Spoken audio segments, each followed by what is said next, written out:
Hello guys, welcome back to 1 Minute IT Shot.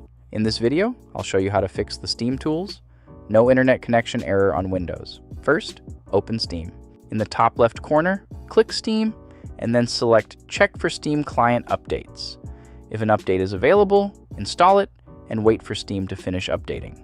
Next, click Steam again and select Settings. On the left side, click Downloads. Scroll down and find Clear Cache. Click on it and confirm when prompted. Steam will clear the download cache and sign you out of your account. After that, close Steam completely. Now open the Start menu and type CMD, right-click, Command Prompt, and select Run as administrator. Click Yes if prompted by User Account Control. In the Command Prompt window, type the following command and press Enter ipconfig/flush DNS. Wait for the command to complete. Next, type netwinsock reset, then press Enter again. These commands will refresh your network settings and can resolve connection-related issues.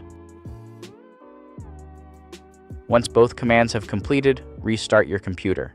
And that's it. If this video helped you out, please leave a like, subscribe to 1 Minute IT Shot, and I'll see you in the next one.